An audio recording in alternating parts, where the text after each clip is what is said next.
Coming up on tonight's broadcast, ASOSU attempts to deal with budgeting problems, health risks associated with red meat, and getting a closer look at invisible children in Africa. All that and more right here on the Beaver News.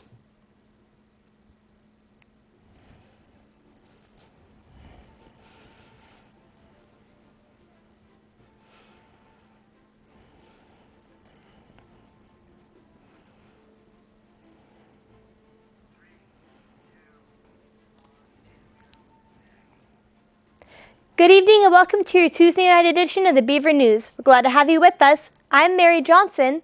And I'm Hayden Wilcox. Sad news this week for Oregon State Entertainment, as graduate student Haley Johnsen was voted off of American Idol last week. For several weeks, OSU students have gathered in the MU Lounge to watch Haley perform on the big screen, watching her complete challenge after challenge and blowing the critics away with her amazing voice. Alas, the fame was not meant to last, as Haley was voted off after making it to the top 24. As a former member of OSU's Divine, the all-women a cappella group, Haley was seen as a source of inspiration and humility from her fellow singers. Friends Devin Shepard and Erica Popolo described her as sweet and humble and made sure to watch her on every episode she appeared on. As reported by Gwen Shaw of the Daily Barometer, Haley was not able to give an interview to the newspaper because of contract agreements, but her mother, Diane, was more than happy to explain that Haley will continue to work harder than ever before to make sure her music career takes her back to the spotlight. In more music news, on Saturday, March 10th, the Corvallis Youth Symphony performed at the KH2M Hill Alumni Center in Cabaret Does Broadway. And Nancy Buchanan of the Daily Barometer reports the Spring Cabaret is the Symphony's annual fundraiser. The event begins with dinner and an auction, then moves to the Youth Symphony's performance, along with dessert. This year, the band Opus 7 played dance music after the performance for those who wanted to stick around. What made this year's performance unique was the Broadway themes. Usually, the Youth Symphony performs classical music at the event, but this year they decided to go with songs from musicals that most people can recognize. Kristen Hurley, a student in the Youth Symphonies performing at Saturday's event, said, quote, "It was really fun to play all the Broadway songs." Associated students of OSU find itself in a negative spotlight yet again this week after an embarrassing joint session ended with a sour note. Last Thursday, a joint session of ASOSU was called to discuss meeting several last budgets night with many leaders in this room. Life in the next year. Budgets regarding incidental fees. But the meeting was called to a short end after someone noticed that the House of Representatives did not have enough members to actually hold the meeting in the first place. According to ASOSU guidelines, at least 12 out of the whole 22 representatives must be present at any meeting in order to maintain the balance between the branches. The meeting held on Thursday was attended by merely 11 representatives, most of whom were proxy replacements. What angered ASOSU the most was that the issue was brought to attention 1 hour after the meeting had begun. Thus, all progress that had been made up until that point would have to be stricken from the record and postponed until the House could present enough members to meet quorum. As reported by Don Eiler of the Daily Barometer, the next ASOSU meeting has been rescheduled to take place tonight at 7 to discuss budgets once again. We now go to Joe Hedberg for a report on a recent National Guard training in Thailand. Joe? Hi, I'm Joe Hedberg, standing outside of the Corvallis, Oregon Army National Guard Armory, where last month Bravo Company deployed to Thailand in support of Operation Cobra Gold, a training mission with the Royal Thai Army. Let's go inside and see how people felt their training with the Thai Army went. Tyler, how was your experience in Thailand? Well, Thailand actually was some really valuable training. I thought it provided us the opportunity to get outside of our shell a little bit and experience another country while we were able to lock down some really valuable training. Was this the best training experience you've had with a foreign military unit?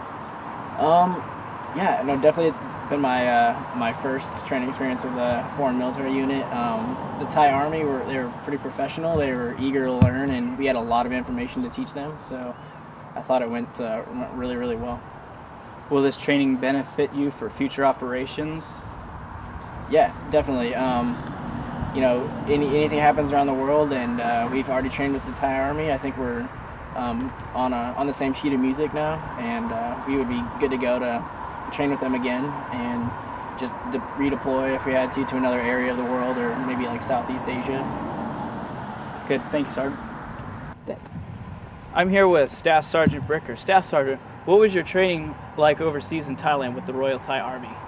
Well, I would say that it was very fulfilling to work with other soldiers in another country and really find out that we have a lot more in common than you might think.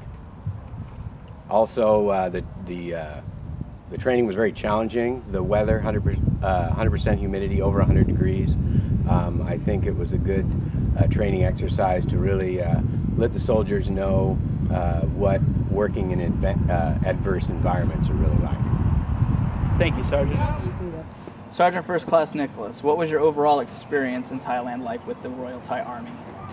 To be honest, it was probably the best military experience I've ever had.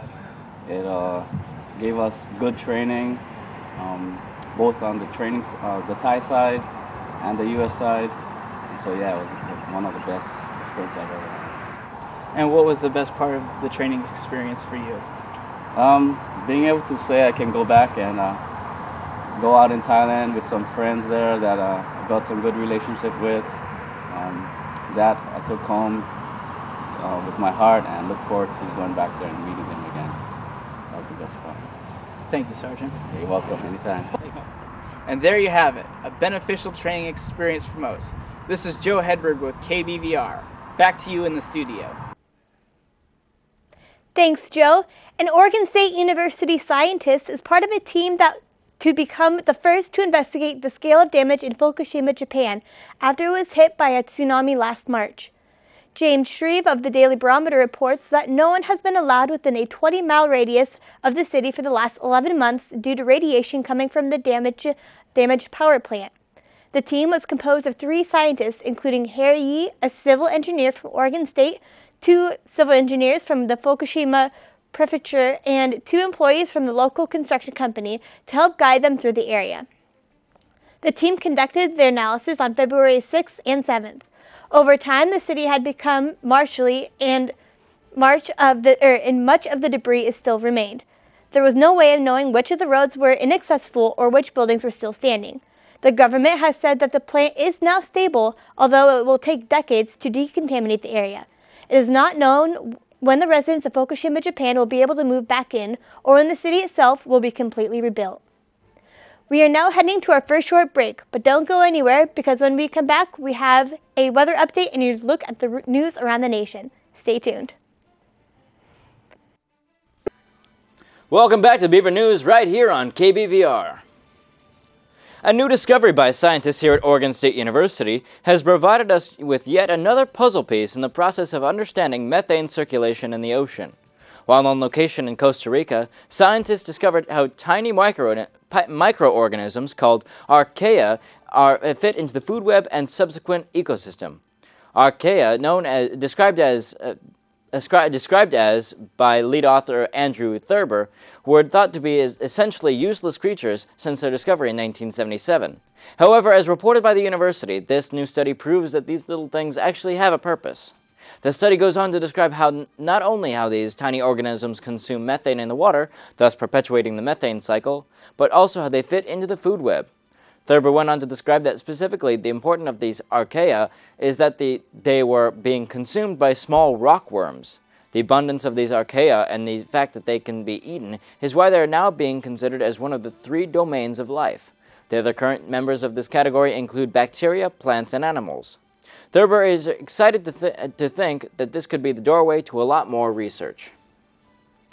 Oregon State University has named Dr. Vincent Remco, chemistry professor and faculty member since 1998, as the interim dean of the College of Science. The Daily Barometer reports that Remco succeeds Dr. Sherman Bloomer, who is now the director of budget and fiscal planning at Oregon State. Remco previously served as the Associate Dean for Research and Graduate Studies in the College of Science and was a professor of chemistry with a specialty in analytical chemistry.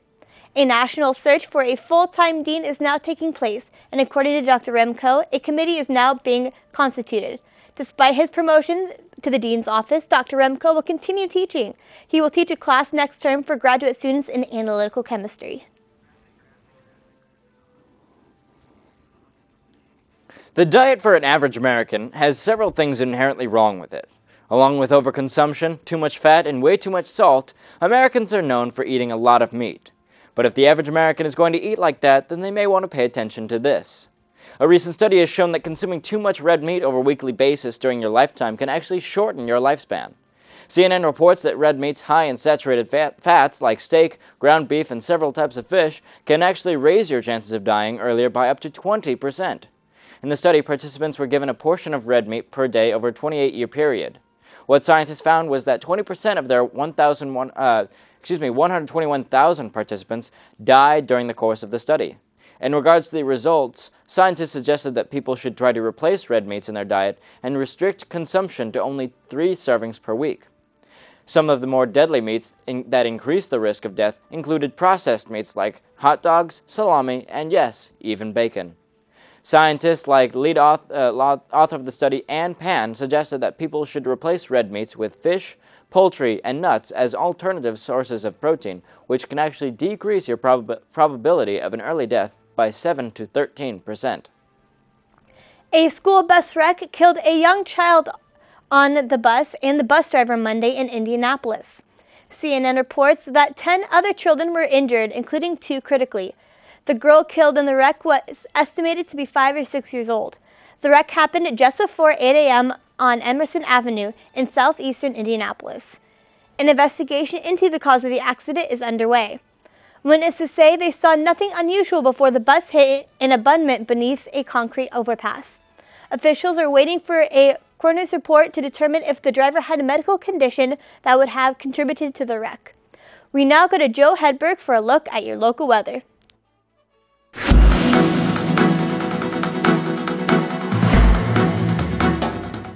Hello and good evening, Corvallis. Tonight I have your 5-day forecast. Tonight it is sunny with a low of 36. Wednesday, snow in the morning with a high of 48 and a low of 45. Thursday, rain with a high of 54 and a low of 39. Friday, rain with a high of 48 and a low of 36. Finally, Saturday, rain with a high of 46 and a low of 34. That's your 5-day forecast. Back to you in the studio. Thanks again, Joe.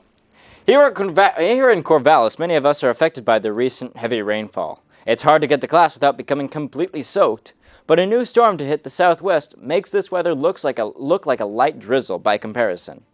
Over the past day, southern Louisiana has been battered with more than 15 inches of rain. As reported by CNN, the flood caught entire towns by surprise, leaving many people stranded in homes and cars across the region. Despite the damage, what really fascinates many local people is the sheer volume of the storm itself. The fact that 15 inches of rain could only fall in 6 hours is highly unusual for any kind of storm native to that region.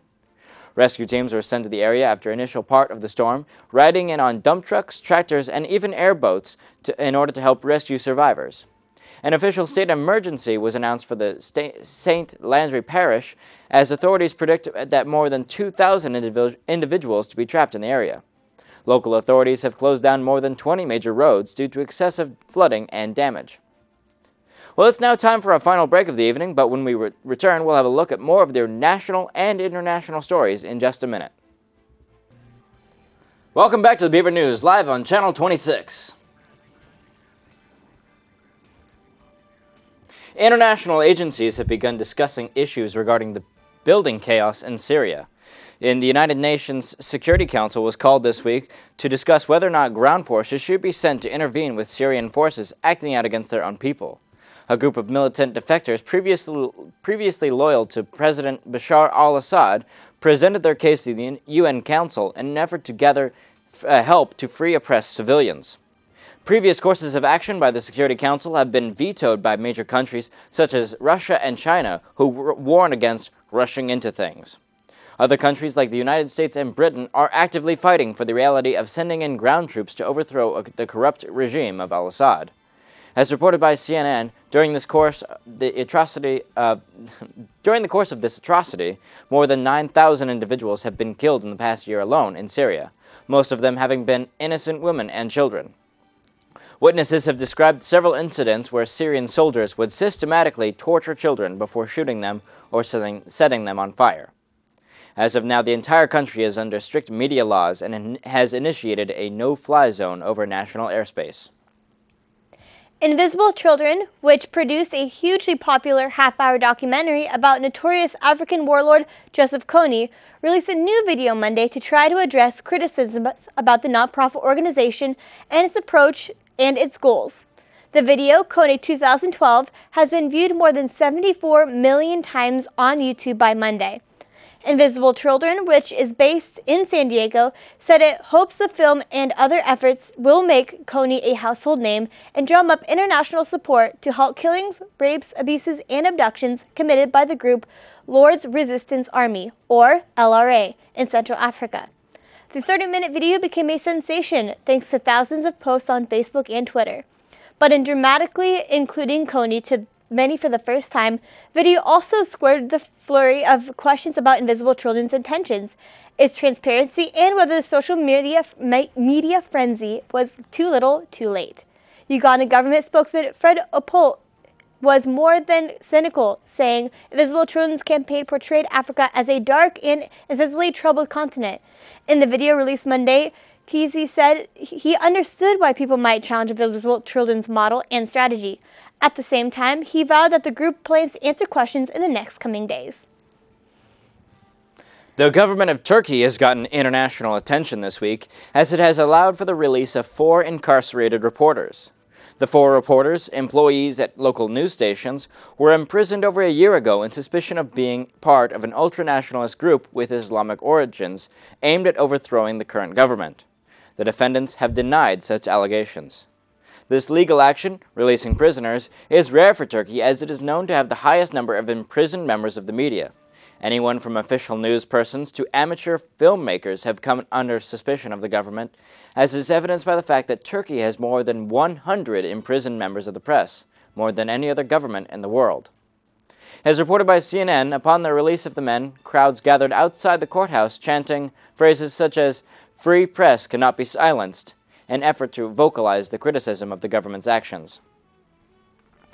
An alleged Colombian rebel, whom U.S. authorities accused of holding 3 Americans hostage, pled not guilty Monday. CNN reports Alexander Beltran Herrera, 35, was arraigned Monday on charges connected with the imprisonment of U.S. citizens Mark Gonzalez, Thomas Howes, Keith Stanzel. For part of the 2-year period in the beginning of 2004, Herrera is said to be responsible for moving the hostages and keeping them imprisoned. U.S. authorities announced Herrera's extradition Monday. He arrived in the United States over the weekend. He would face a maximum sentence of life in prison if convicted of the charges. The indictment names 17 other accused members of the FARC as defendants. Prosecutors said those suspects are still at large.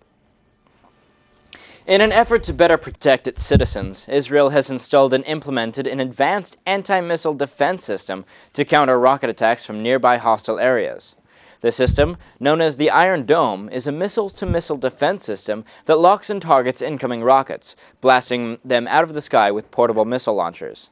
The system itself has proven to be 90% effective since it was implemented, destroying 37 rockets aimed out of Gaza towards Israeli cities since Friday. As reported by CNN, the targets of these rockets' attacks from hostile areas such as Gaza are usually aimed at heavily populated civilian areas. The advantage of the Iron Dome is that the system allows it to be moved to different locations around the city. The entire defense system can be torn down, moved, and set back up again in a matter of hours, allowing military forces to cover heavily targeted areas while leaving the ability to adapt to defend different targets. The cost of these stations is not cheap, however, as each defense system can cost up to $62,000. In our continued support, the U.S. government has helped fund the project, giving over $205 million to the project. This will help provide Israel with 9 new defense facilities, but military officials say that they will need at least 12 to fully protect its borders. We now go to Sam Nicholas for a look at sports. Sam?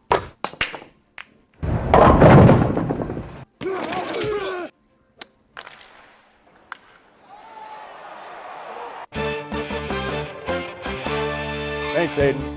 The Oregon State softball team made a late game-tying rally on Sunday against Harvard, but it wasn't enough in the end, with Harvard winning 3-2 in Northridge, California.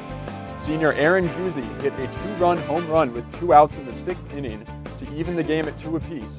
but Harvard was able to get the winning run in the final inning on a wild pitch. The loss now puts OSU's record at 21-7, still their best start before conference play since 2006. The Beavers' 21 wins are more than they had over the course of the entire 2011 season. Oregon State will have this weekend off as they prepare to open Pac-12 play. The conference season begins on March 24th at 3 p.m. when rival Oregon comes to town for the Civil War Series. It was announced Monday that the Oregon State women's basketball team has been selected to play in the Women's National Invitational Tournament this postseason. This is the first WNIT for Pac-12 Coach of the Year Scott Rueck, after he led the Beavers to an 18-12 overall record and surpassed expectations that OSU might be last in the Pac-12 by finishing with a 9-9 conference record. Oregon State will face off against 17-12 UC Davis this Thursday at Gill Coliseum. The winner of that game will move on to face the winner between St. Mary's and UNLV. Tickets for the game went on sale today, and they can be purchased either online or by calling 1-800-GO-BEAVS.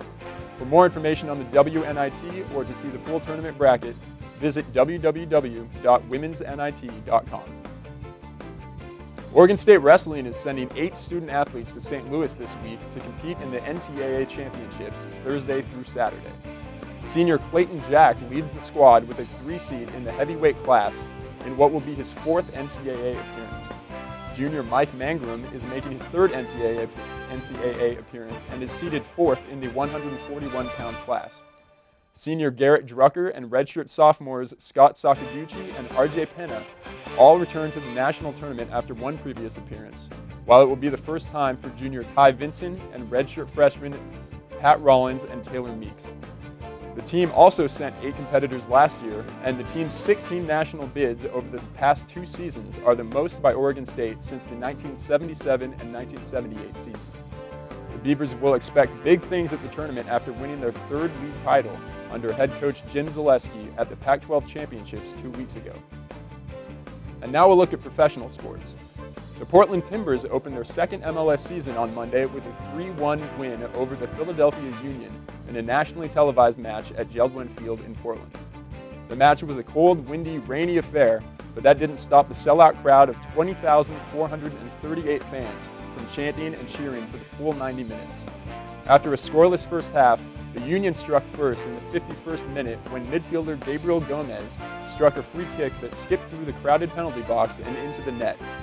It only took 3 minutes for the Timbers to respond, however, when rookie defender Andrew Jean-Baptiste scored off of a header in his MLS debut. New Scottish striker Chris Boyd scored the go-ahead goal 12 minutes later in his first MLS match, and midfielder Khalif Al-Hassan scored late to ensure the Portland win. The Timbers will face an even tougher test this Saturday as they go on the road to face Western Conference rival FC Dallas. This has been your look at athletics around the Pacific Northwest. Well, that's all the news we have for you tonight. Make sure to join us tomorrow at 7 p.m. right here on KBVR Channel 26. Have a good night.